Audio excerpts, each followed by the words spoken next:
What's up, everybody, and welcome to another wonderful episode of The Break Room, brought to you by The Life of Gaming. It is some wonderful water cooler conversation we are throwing in your face.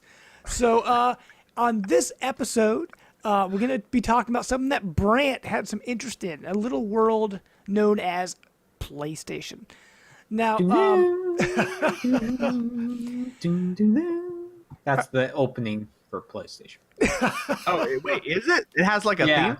Oh, I didn't realize that. Yeah. Nice. Jingle. So Brant, what's going on? What concerns do you have in the world of Sony? He's over there eating his crackers. I don't. This is why we call it the break room. Break room. That's right. I wish I had some coffee. Come on, dude. Come on. Okay. I'm going to chew my food here. Okay. Don't try to whistle, man. It'll just go all over the screen. Okay.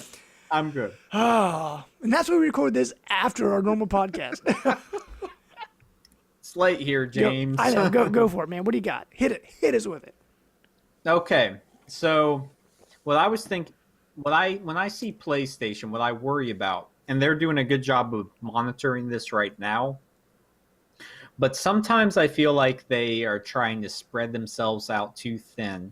And when I say that, I mean all the services, the hardware they release with the PS Now, PS View, PSVR, PS4 Pro, PS Now. It just seems like it's almost too much. Yeah. They're making what they're trying. I think they're just trying to make PlayStation this all-encompassing brand.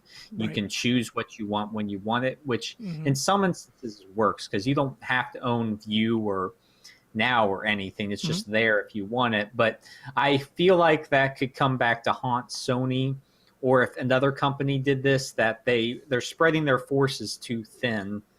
And it hasn't been a problem now because they've been having some awesome games coming out, which I think is bolstering the system in the long run anyway.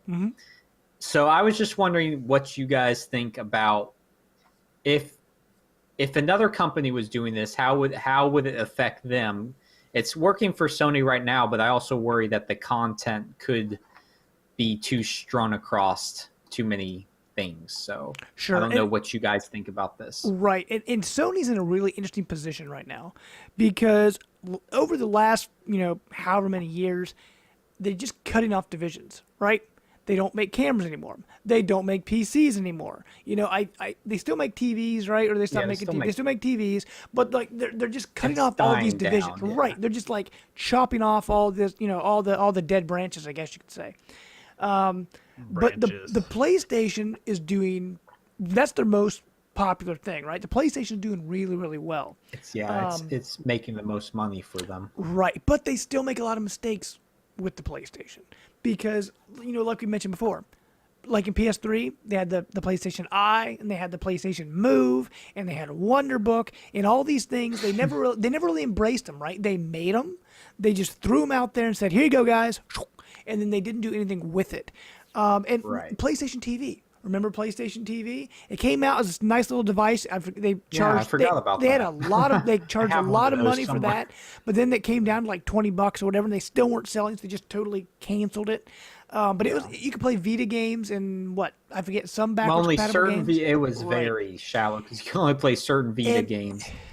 That's the thing that worries me. Like, I love PlayStation. PlayStation is doing great. Obviously, how many millions are they at now? 55 million or whatever it is. About 55. It's like 2-1 to Xbox One. So I mean, it's completely dominating. It's going to win this generation, hands down, without a question. Already. But what Sony does, and they do this over and over and over again, they release this stuff like PlayStation TV. They just someone pops in, like an idea pops in their head and goes, "This is great. We should do it." And like, "Okay, you, Charlie, go take this idea and run with it." Or, whoever it is. And Charlie takes it and he builds a little prototype and he takes it to Steve. And Steve goes, "Oh, this is great. Let's just pop it in a box and ship it." And so they don't really. Wow, I didn't know that's how it works. That's how it works over at Sony. But they cut out the middleman. But the problem is they get these items on the market and they don't sell. Like, okay, they just cancel it. I think that is a great way for them to run their games, because the thing that is totally awesome about Sony is their exclusives, right? They've got so many great exclusives. They have so many zany and crazy ideas for games that sometimes they work, sometimes they don't. I'm worried, but to get to that point, I'm worried about them stringing themselves too thin there too, Sure. because it's shovelware coming, like Life of Black Tiger and that Godzilla game they released that was exclusive. I mean, they were terrible games, and they have quality stuff coming out, but it's almost like when is enough enough? Right. You know? And Nintendo, what am I talking about? We just, that was from the last conversation. PlayStation, they've got what, like 35 exclusives or something crazy like that this year. Now, they're not all AAA exclusives. Some of them are indie games, but like you said, Brant, a lot of them are indie games people just don't want, but they can still put it on. Do you think they release some of these games just so they can like check a box? We got another exclusive, got another exclusive. I mean, now, yeah, well, they highlight some of this junk. You know, Right. they could be highlighting like Until Dawn barely got any love, and it was one of the best games played last year. Mm-hmm. Now, they need to better market their stuff. Sure. Now, Chris, you've been shaking your head most of this conversation. What's going on in there, man? How the rocks rattling around in there? I'm just seeing if there's anything still up there. I Sure. can't. So here's the thing, right? Sony is a hardware company. Sure. Sony makes good hardware. I would argue they probably make the best equipment of any manufacturer today. Now, I would argue that the Switch is an amazing machine, but I think Sony could probably make it better if they wanted to. Okay, here's the primary difference that I see between the two, Nintendo and Sony company, as far as what they do. Nintendo makes hardware too, but Nintendo makes hardware for the sole purpose of pushing software, because Nintendo knows how to make games. I worry that Sony doesn't know how to make games, and that's the problem. Now, they have a great eye for games. Their best games are published by Sony, but not necessarily made by Sony. You know, they're made by Naughty Dog, or they're made by Gorilla, or you know, Insomniac, or somebody else. Whereas Nintendo's best properties are made by internal houses. They are a software company. Right. So when you see something like the Wii Balance Board, and you're like, this is completely pointless, Nintendo was able to sell it because they had software to back it up. And then Sony comes out with something like Wonder Book, which, I mean, seemed like a fine idea, but the software is just not there. It doesn't work. So I see Sony as trying to do what they do best, which is make hardware. And so by spreading themselves too thin, I do think they have to be careful. PlayStation TV was a horrible idea. Nobody asked for that. Nobody wanted. Ill-conceived. Yeah. But again, if they would have had a killer reason, like a software reason to do that, it would have been a completely different story. Right. But they didn't. They just had an idea for a piece of hardware. So they have to be careful. I think the VR is too early. I think Microsoft is playing the right card here. I think Nintendo's playing the right card here. The difference is Sony is selling, so they're making money. That's great. But what's going to happen is in a year's time, they're going to have a VR set that has no wires. And that's what consumers want. It'll be a little cheaper. It may not be even as good as the PlayStation VR, but it's going to be cheaper and it's going to be wireless, and that's what's going to matter. Or maybe possibly one wire if they have to have, you know, they probably will have to have a power source. But outside of that, you're going to have one wire rather than what you have right now.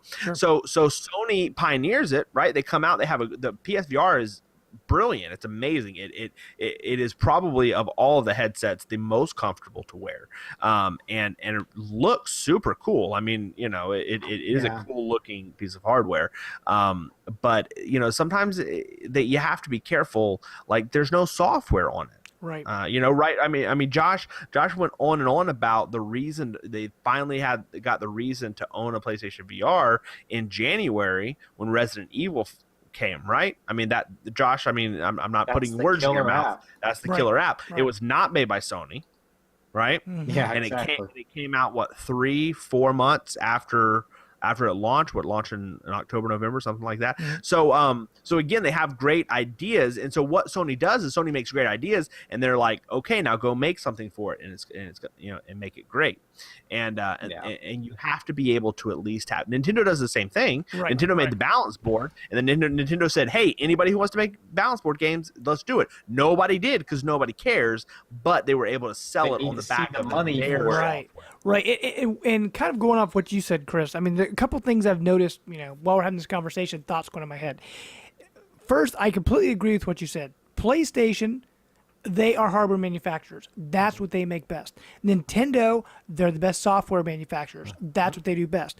Microsoft, they're all about UI and interface, man. right? Operating Even system. though I don't like their UI. What about like the Xbox 360, Windows, that's what they do But best. they're good at it. Yeah. Right, they're really good at doing user interfaces and making things talk to each other. That's what Sure. they're really, really good at. Yeah. So and hang on, and not even just if you don't like the look of the UI, that's fine. Right, it's the functionality. It works, man. Right. It is perfect every Right. time. That's what makes it different. Right. Go ahead. And I think also part of the problem, also with what you talked about before, Sony is the kind of company where they're just going to jump in. They don't cannonball into the water. They're just going to take all these risks. They don't care, which is good and bad for them, right? And that's probably part of the reason they're stretched so thin sometimes to come up with these ill-conceived ideas. But Nintendo, on the other hand, is the complete opposite.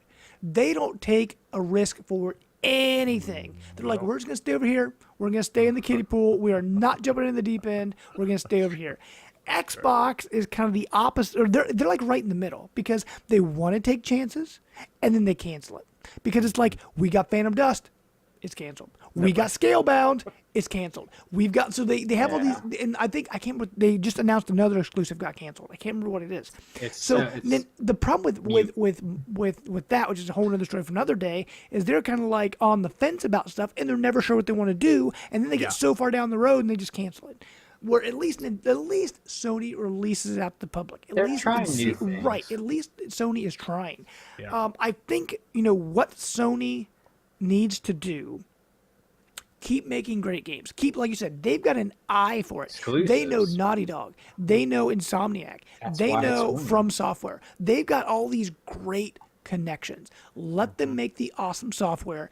And then, just because you're ahead right now, don't do anything stupid. This is where you save your money for a rainy day. Like the PS4 Pro, it's totally unnecessary. Right. There's a reason that you had to cut off all these divisions of your company, right? You have to be smarter with your money. And I feel like if Sony would just take the time to step back, say, okay, what's successful? Why is it working? What's not successful? Stop it. Like PlayStation TV, I think they're like, oh no, we don't want to be late to the market. So they just threw it out there, right? Because they wanted to compete with Apple TV and with the Rokus and with all these little smart TV things you plug in. That's what they wanted to be. But It's a complete joke. right, and like with PlayStation Move, the Wii's popular. We got to get something out there. They throw the Wii or the moves out there, right?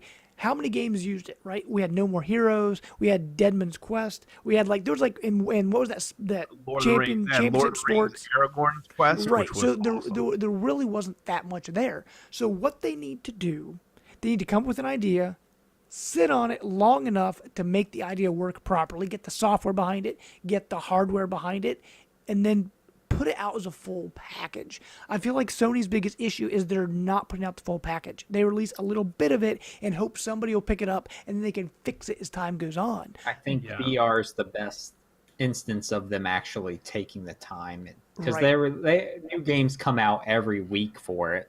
Sure. It's hard to tell if it's selling well, but at least it was not ill-conceived and more prepared, it works and there's been no problems, and people that have it actually enjoy it a lot. Sure, it's still. I mean, to be fair, it still should have more software. I'll say this, and then I'll let you guys finish this topic because I don't have much more to say. First off, if I was in charge of life, I would have Sony build the last console.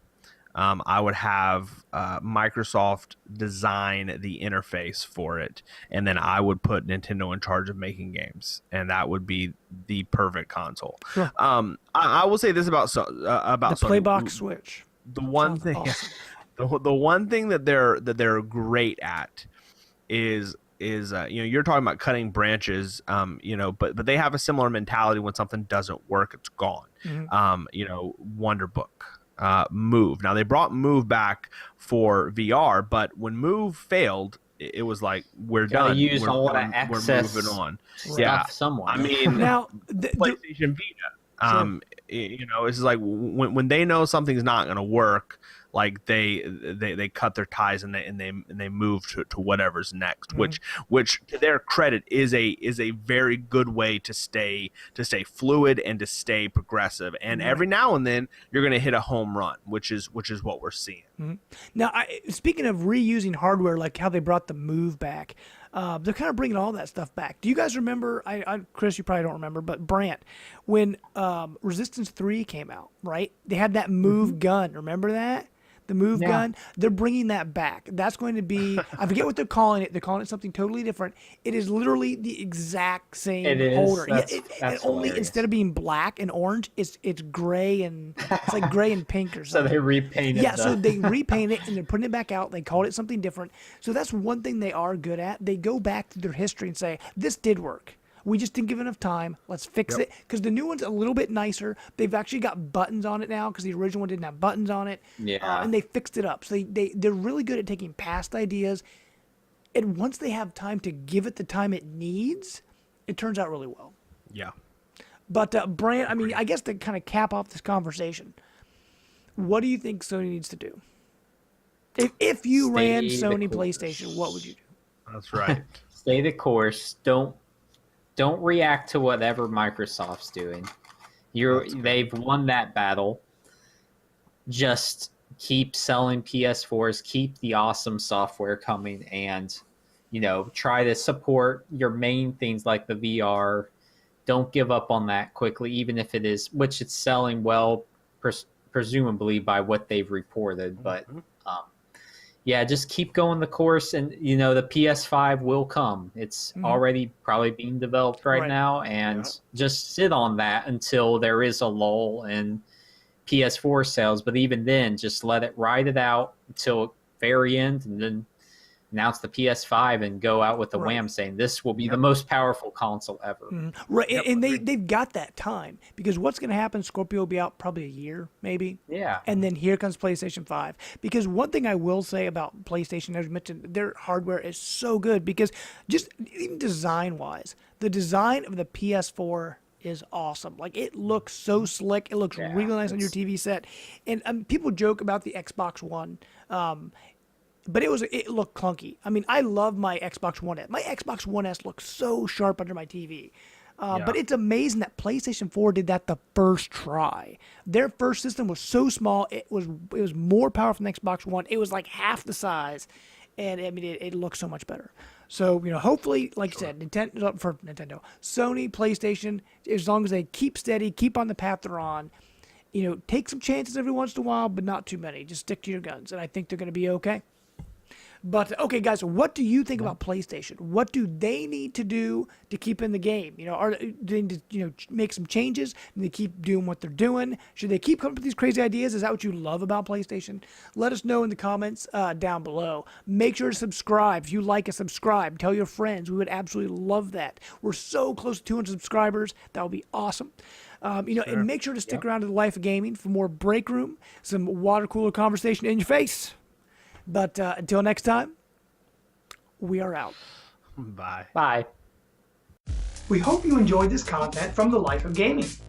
If you like what you saw, be sure to subscribe down below. You can also catch our weekly podcast every Sunday on iTunes, SoundCloud, and the Google Play Store. You can find us on Twitter @LifeGamingPod and on Facebook. Until next time, we are out.